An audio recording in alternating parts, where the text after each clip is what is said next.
Hello, everybody. It is, in fact, Christmas Eve where I am, and it'll probably be Christmas by the time you see this video, or it might be even after Christmas, but I wish everybody a Merry Christmas um, whenever y'all are seeing this. And today we're going to be talking about the rational root theorem and how it can help us factor nasty cubics. So, imagine we have a cubic x cubed plus 6x squared plus 11x plus 6. Let's use the rational root theorem to, to find out what are the factors of this polynomial. So, usually, when you look at a cubic polynomial, you have to factor by grouping, essentially meaning that you take these two and these two, and you factor those out individually and see if they have anything in common. For this problem, though, we have 11 and 6, which have nothing in common except for 1, and we have an x cubed and a 6x squared, which only have an x squared in common. So it doesn't lead us anywhere. However, let's use the rational root theorem to essentially find or guess what the possible rational roots are so we can find the factors.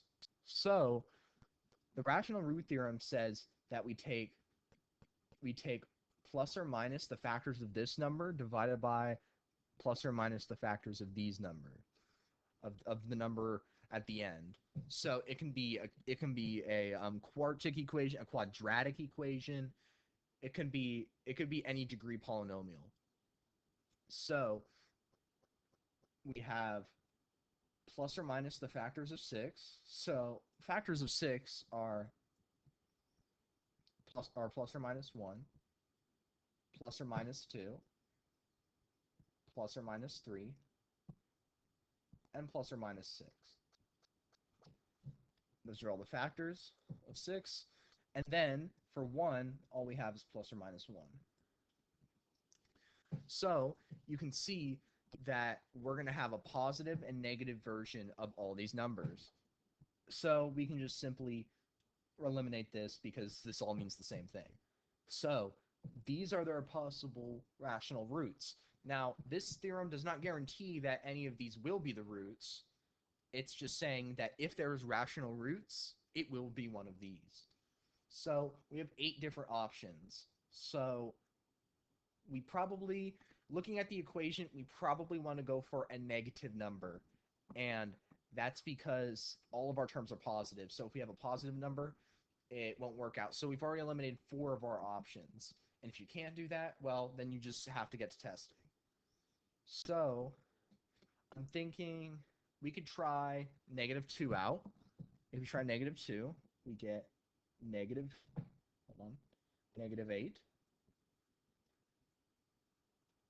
plus 6 times 2 squared, which is 24,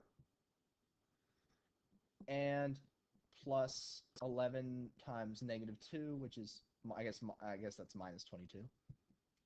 Minus 22. And plus 6. Okay. So you get 22, or no, you get 2. Sorry. Terrible at math these days. Okay, 2. And then 2 minus 8 plus 6, that is equal to 0, in fact. Okay, so we found one of the roots. So that means that x plus 2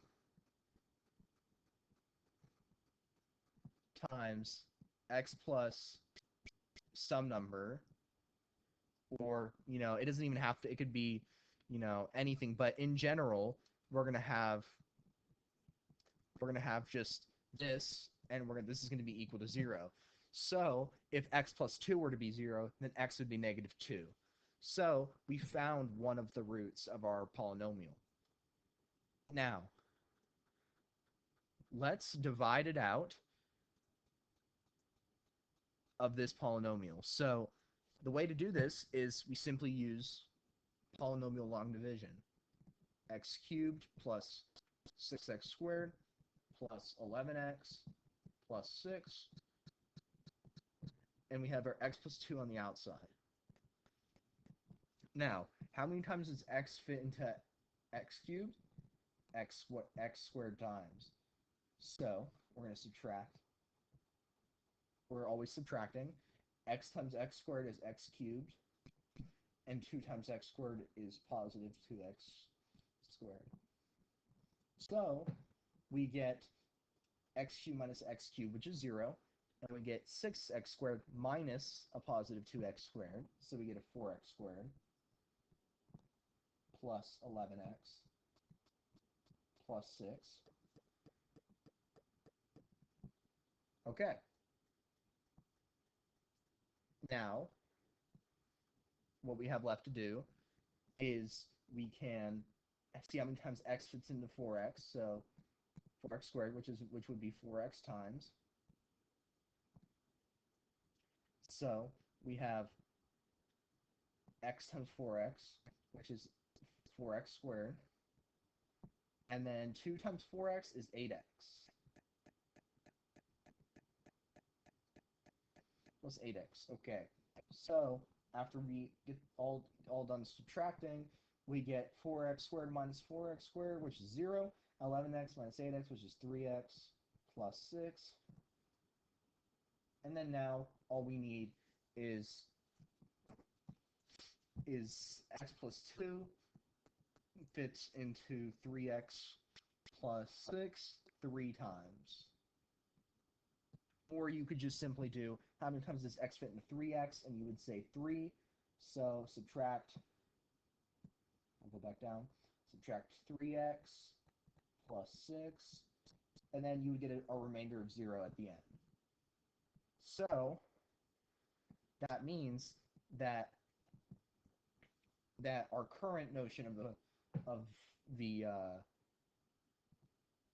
factors of this polynomial are as follows.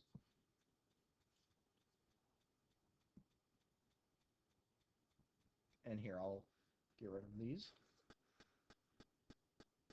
So we have x plus 2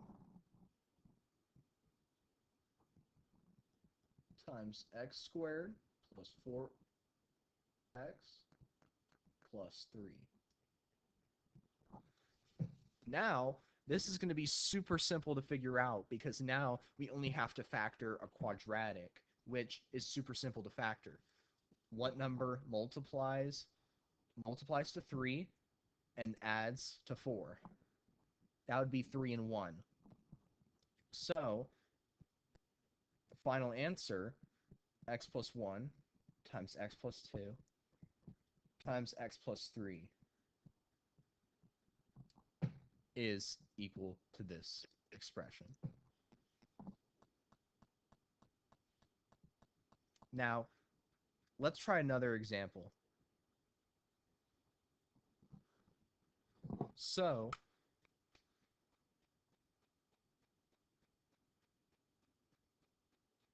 let's say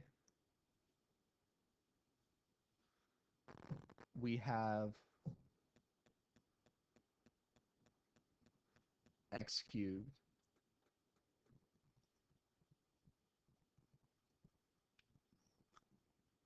minus 2x squared minus 5x plus 6. Okay, the handwriting is a little bit, abysmal, but it's okay.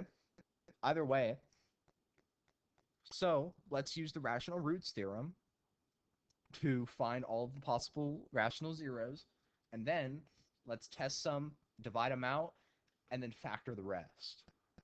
So the possible rational roots, we have a 6.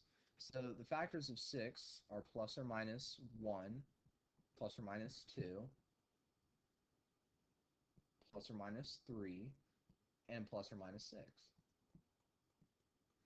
And we're still dealing with plus or minus 1 as our coefficient. So that means the roots can be plus or minus 1, plus or minus 2, plus or minus 3, or plus or minus 6.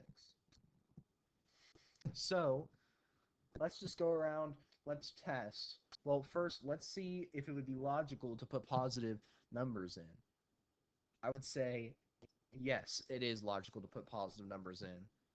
So let's attempt to put a positive number inside.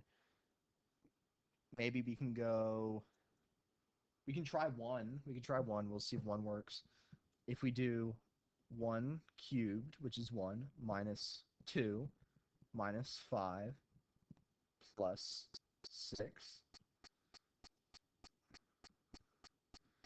we get 1 minus 2, which is negative 1, and we get negative 5 plus 6, which is positive 1, which is equal to 0. Okay, so we found one of the factors.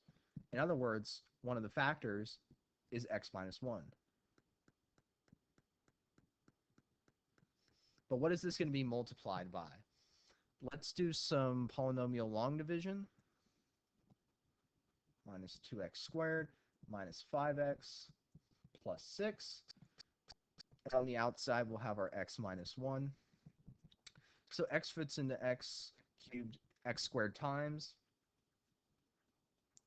And then we're going to subtract x times x squared. And this is negative x squared.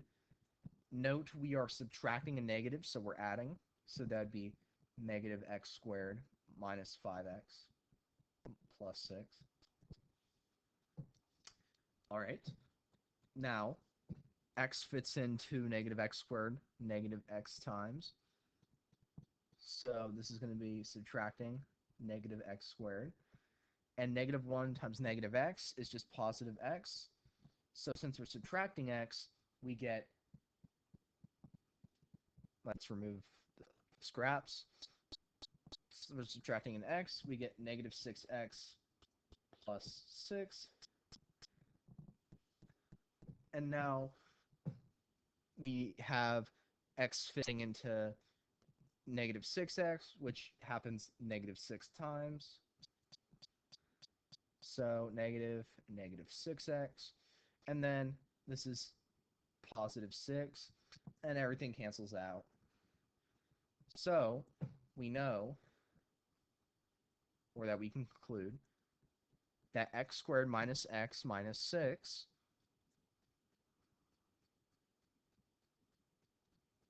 is our other factor.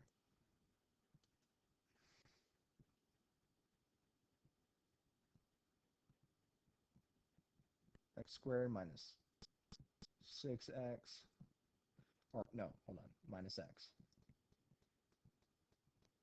plus 6. Oh, hold on. No, minus 6. There we go. All right. Now we can simply factor x squared minus x minus 6. Two numbers that multiply to 6, negative 6, and add to negative 1. That would be 2 and 3. Now, which one's negative? It would be the 3, because 2 minus 3 is negative 1. So we would have x minus 1 times x minus 3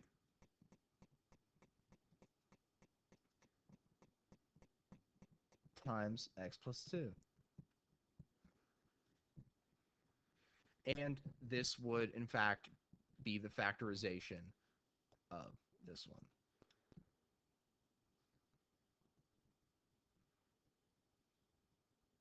Anyway, I hope you like this video, and I'll be coming out with more videos as the new oncoming semester of Algebra 2 and Calculus and Calculus 3 and all the other classes are coming up on the horizon. So I hope to see all of you then, and I will try to keep my upload schedule consistent. And also, Patricia, I need you to subscribe. I need you to subscribe, Patricia. If your name is Patricia, you better subscribe. Anyways, goodbye.